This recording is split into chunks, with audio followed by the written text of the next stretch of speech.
আসসালামু আলাইকুম। আশা করি সকলেই ভালো আছেন। আল্লাহর অশেষ রহমতে আমিও ভালো আছি আলহামদুলিল্লাহ। নতুন একটি ভিডিও নিয়ে আপনাদের সাথে গল্প করতে চলে এসেছি। যে যেখান থেকে আমার ভিডিওটি দেখছেন, যদি ভালো লেগে থাকে অবশ্যই লাইক, কমেন্ট, শেয়ার এবং সাবস্ক্রাইব করে পাশে থাকবেন। যারা যারা এই কাজটি করতে ভুলে যান তাদেরকে বলছি, মনে করে আবার প্রথম কাজগুলো কমপ্লিট করে নেবেন। আর আমাকে সুন্দর কমেন্ট করে যাবেন, আমি আপনার সাথে থাকবো ইনশাআল্লাহ। তো এই যে ছোট্ট একটা গোলাপ গাছে তিনটে ফুল এসছে।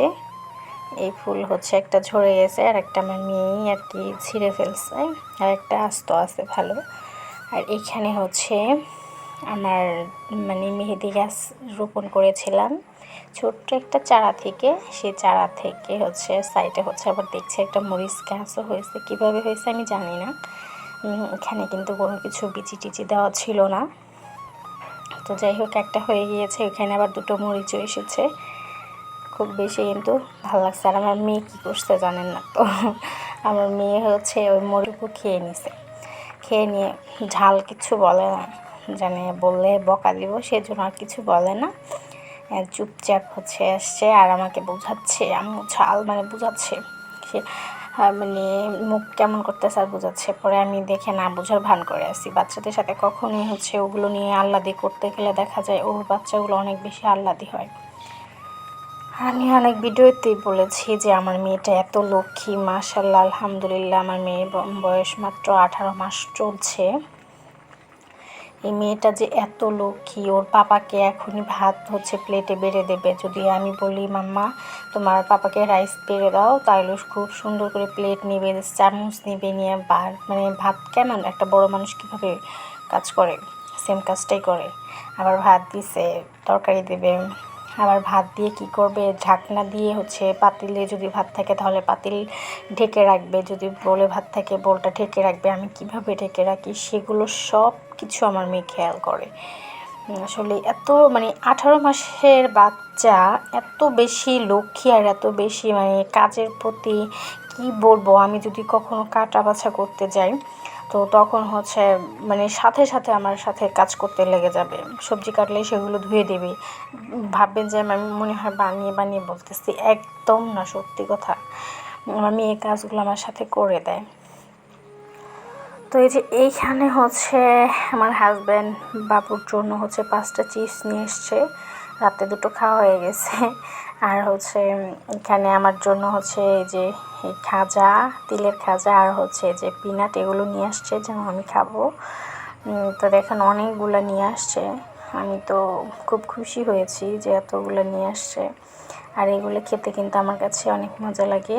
আসলে সত্যি কথা বলতে মাঝে মাঝে আমরা হাজব্যান্ডের সাথে কত বকাবকি করি, কত খারাপ আচরণ করি। আসলে এটা আমাদের জন্য ঠিক না। বাট যারা যেই করুক, যে ওয়াইফই করুক, সে কিন্তু তার পরিস্থিতি থেকেই করে। আর সবার সংসারেই খুঁটিনাটি নিয়ে ঝগড়াঝাটি হয়েই থাকে। এটা কেউ কখনো বলতে পারবে না, বা আমিও বলতে পারবো যে না, আমি বলতে পারবো না যে আমার হাজব্যান্ডের সাথে কখনো আমার ঝগড়া হয় না। আমি কিন্তু এটা কখনো বলতে পারবো না, কারণ সব যে একটা কি বলে না যে পাতিল পাতিল থাকলে নাকি ঠোকরাঠুকরি হয়, তো সেম। তো ওইটাই আর কি, যে একসাথে থাকতে গেলে কথা হবে, এটাই স্বাভাবিক। তো এই যে এত ভালোবাসে বলেই কিন্তু অনেক কিছু নিয়ে এসে দেয় যখন যেটা লাগবে।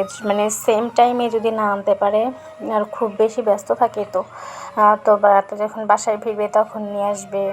আবার কখনো দেখা যায় যে আমার না চাইতেই দেখা যাবে কিছু নিয়ে আসছে। আমার কাছে এই জিনিসটা অনেক বেশি ভালো লাগে।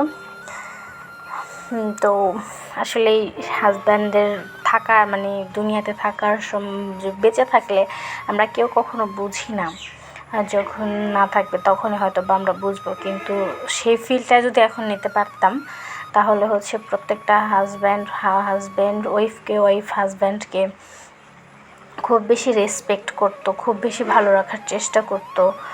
তো আমার হাজব্যান্ড তার তরফ থেকে সে যতটুকু পারে আমাকে হ্যাপিনেস রাখার চেষ্টা করে সব দিক থেকেই, তার তরফ থেকে।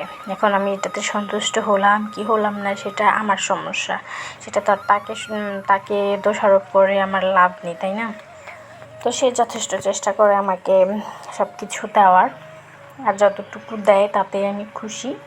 তারপরে মাঝে মাঝে হচ্ছে অকারণেই মানে একটু প্রেশার দেই, যাতে মানে কখনো এর থেকে নিচে নেমে না যায়, যেন উপরে উঠতে হয়, মানে উঠতে পারে, যে না এতটুকু করতে হচ্ছে আরও বেশি করতে হবে, যে করছি এত খুশি হয়েছে, এর থেকে একটু কম দিলে মানে সন্তুষ্ট হবে, এরকম মানে আমার ইচ্ছা থেকে না চাইতেই তার কাছ থেকে হচ্ছে এমনি মানে আর কি প্রেশার ক্রিয়েট করা হয়।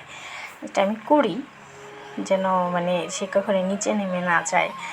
নিচে নেমে না যায় বলতে আমি কী বোঝাচ্ছি, যেমন হচ্ছে আমাকে দুটো এনে দিয়েছে, সো এখন যদি আমি ভাবি যে না আমাকে দুটো তো এনে দিছে থাক, আর মানে তার সাথে যদি ওরকম নাই করি পরবর্তীতে যে হ্যাঁ তুমি দুটো এনে দিলে কেন, আর তো পারতা, এই কাজটা যদি না করি দেখা যায় যে সে নিচে নামার চেষ্টা করবে।